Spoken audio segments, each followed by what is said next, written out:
আজকে class 12 HS 2025 সংস্কৃত suggestion সম্বন্ধে আলোচনা করব। গদ্যাংশ আছে দুটি এবং পদ্যাংশ আছে দুটি এবং নাটক একটি। সেইগুলোর থেকে কি কি সম্ভাব্য প্রশ্ন পড়তে পারে তাহলে দেখা যাক। তো আর্যাবর্তনম থেকে প্রথম প্রশ্ন,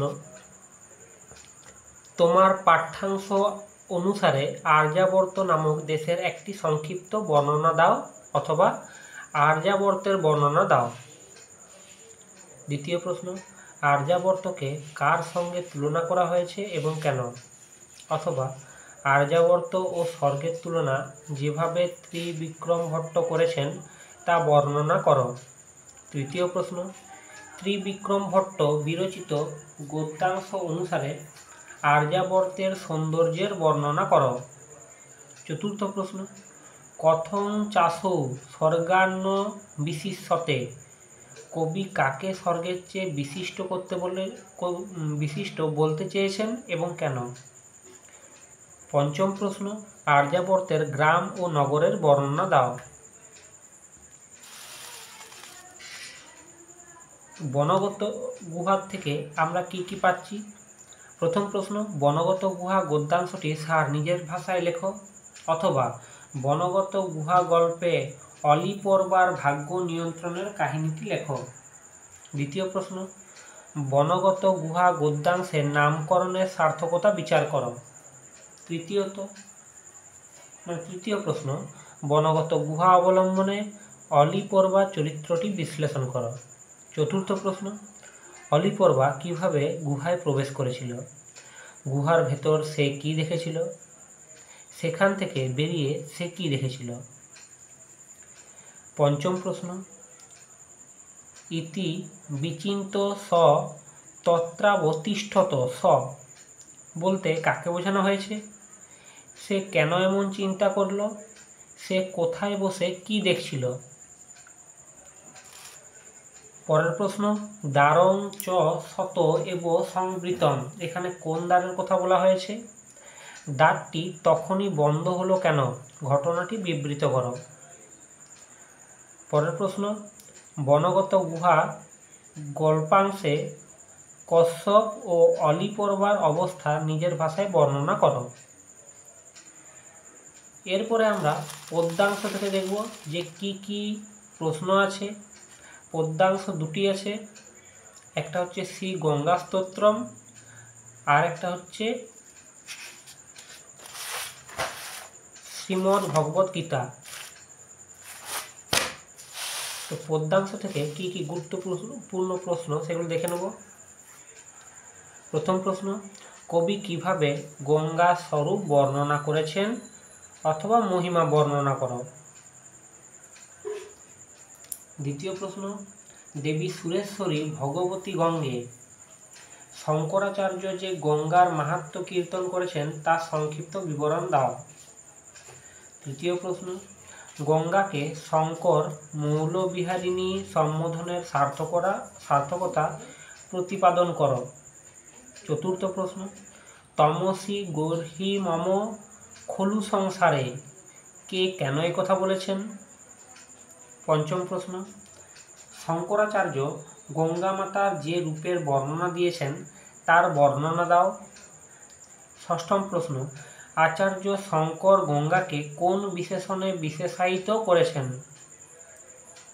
সপ্তম প্রশ্ন, শ্রী গঙ্গা স্তোত্রম পদ্যাংশে কবি শঙ্করাচার্যের যে আন্তরিক প্রার্থনার কথা ব্যক্ত হয়েছে তা বিবৃত করো। অষ্টম প্রশ্ন, শ্রী গঙ্গা স্তোত্রম পদ্যাংশটির নামকরণের সার্থকতা বিচার করো। নবম প্রশ্ন, গঙ্গাকে পতিতোদ্ধারিণী বলে সম্বোধন করার তাৎপর্য বিশ্লেষণ করো বা বর্ণনা করো।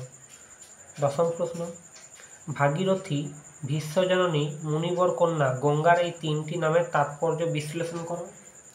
পরীক্ষায় আলাদা আলাদাও দিতে পারে, যে ভাগীরথীর, ভীষ্মজননী বা মুনিবর কন্যা এই তিনটার মধ্যে একটা নাম দিয়ে দিতে পারে যে গঙ্গার এরকম নামকরণের কারণ কি। শ্রীমদ্ ভগবত গীতা থেকে কি কি গুরুত্বপূর্ণ প্রশ্ন আছে? কর্মযোগ পাঠ্যাংশটির বিষয়বস্তু সংক্ষেপে লেখো। দ্বিতীয় প্রশ্ন, যদ যদ আচরতি শ্রেষ্ঠত্ব দেবেতর জন উক্তিটির তাৎপর্য বিশ্লেষণ করো। 3 নম্বর প্রশ্ন, স্বধর্মে নিধন শ্রেয় পরধর্ম ভয়াবহ। স্বধর্ম বলতে কি বোঝায়? বক্তার বক্তব্য পরিস্ফুট করো। 4র্থ প্রশ্ন, পাঠ্যাংশে কাকে মিথ্যাচার বলা হয়েছে? তার চেয়ে শ্রেষ্ঠ কে? 5ম প্রশ্ন, প্রসঙ্গ উল্লেখপূর্বক শ্লোকটি ব্যাখ্যা করো। এই শ্লোকটা বর্ণনা করতে হবে। ন হি কশ্চিৎ ক্ষণনিপি জাতু তিষ্ঠত্ব কর্মকৃত কার্যতে হাবস কর্ম সর্ব প্রকৃতি জয় গুণই। 6ষ্ঠ প্রশ্ন, কর্ম যার হা কর্মণ উদ্ধৃত অংশটির মূল বক্তব্য পরিস্ফুট করো। 7ম প্রশ্ন, ইন্দ্রিয়ার্থান বিমূঢ়াত্মা মিথ্যাচার স উচ্যতে। বিমূঢ়াত্মা কাকে বলা হয়েছে? মিথ্যাচার করা হয় কখন? 8ম প্রশ্ন, ন চ সন্ন্যাসনাদেব সিদ্ধিং সমধিগচ্ছতি উদ্ধৃত অংশটির অন্তর্নিহিত অর্থ পরিস্ফুট করো। 9ম প্রশ্ন, কেন কর্মত্যাগের দ্বারা নৈষ্কর্ম সিদ্ধি হয় না তা লেখো। নাটক থেকে কি কি গুরুত্বপূর্ণ প্রশ্ন আছে দেখছি। নাটক একটি আছে বাসন্তিক স্বপ্নম। বাসন্তিক স্বপ্নম থেকে কি কি প্রশ্ন আছে আমরা দেখে নিচ্ছি। প্রথম প্রশ্ন, বাসন্তিক স্বপ্নম নাট্যাংশে রাজা ও কৌমুদীর কথোপকথন নিজের ভাষায় আলোচনা করো। দ্বিতীয় প্রশ্ন, বাসন্তিক স্বপ্নম এর প্রথম 3টি শ্লোকের ভাবার্থ নিজের ভাষায় লেখো।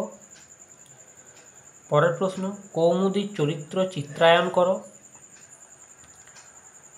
4র্থ প্রশ্ন, বিজয়াতাম অস্মাকম অবনীপ উক্তিটিকার। অবনীপকে বক্তা তার কাছে কেন এসেছিলেন? 5ম প্রশ্ন, নাডিকা হপি যুগায়তে ব্যাখ্যা করো। 6ষ্ঠ প্রশ্ন, তোমার পাঠ্য নাট্যাংশের মাধ্যমে নাট্যকার কী বার্তা দিতে চেয়েছেন বলে তোমার মনে হয়? 7ম প্রশ্ন, বাসন্তিক স্বপ্নম নাটকের নামকরণের সার্থকতা বিচার করো। 9ম প্রশ্ন, বাসন্তিক নাট্যাংশের চরিত্রগুলির পরিচয় দাও।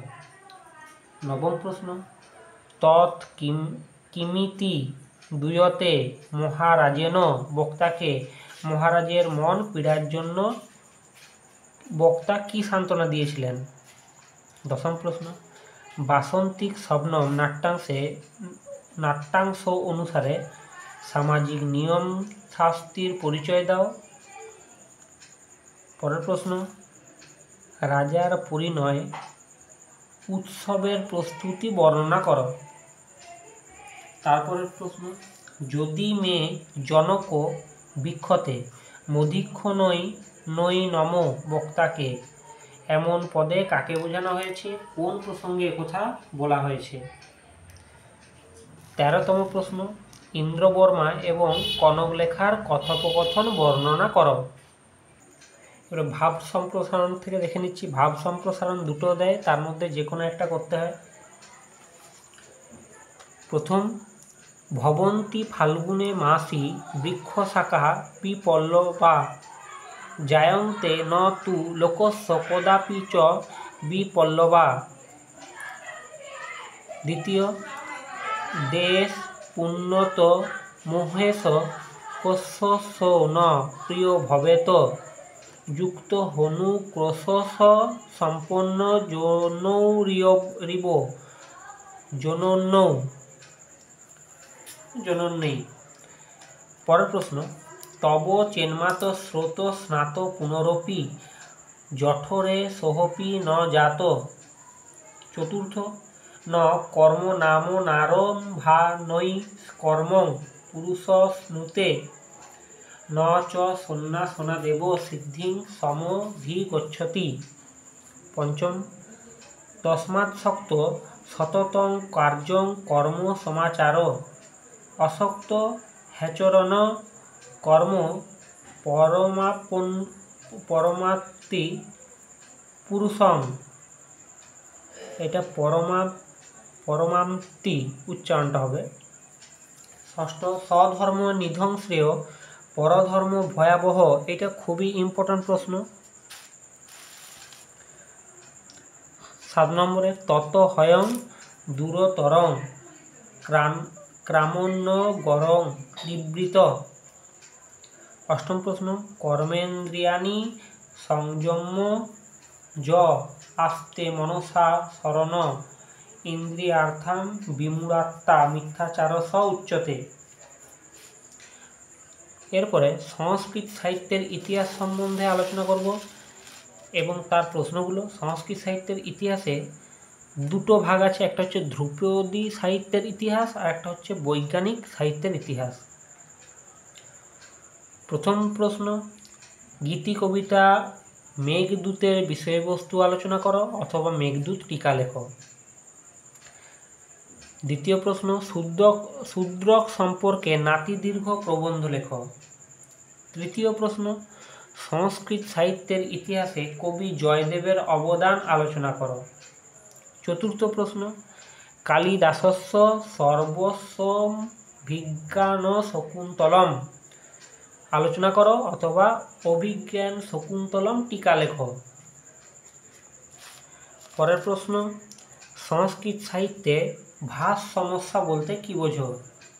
একটা কোশ্চেন বাদ দিলাম। 5 মহাকবি ভাসের স্বপ্ন বাসব দত্তম নাটকের মূল্যায়ন করো। তারপরে কোশ্চেন সংস্কৃত সাহিত্যে ভাস সমস্যা বলতে কি বোঝো। 7ম প্রশ্ন সংস্কৃত সাহিত্য জগতে নাট্যকার হিসাবে বিশাখ দত্তের অবদান আলোচনা করো। বৈজ্ঞানিক সাহিত্যের ইতিহাস থেকে দেখে নেব যে কী কী গুরুত্বপূর্ণ প্রশ্ন আছে। প্রথম প্রশ্ন আর্যভট্ট সম্পর্কে একটি নাতিদীর্ঘ প্রবন্ধ রচনা করো। দ্বিতীয় প্রশ্ন জ্যোতির্বিজ্ঞানী বরাহমিহির সম্পর্কে আলোচনা করো। তৃতীয় প্রশ্ন চরক সংহিতা সম্পর্কে আলোচনা করো।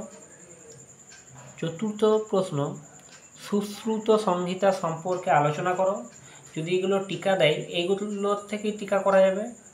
পঞ্চম প্রশ্ন প্রাচীন ভারতের গণিত চর্চা সম্পর্কে একটি নাতিদীর্ঘ প্রবন্ধ রচনা করো।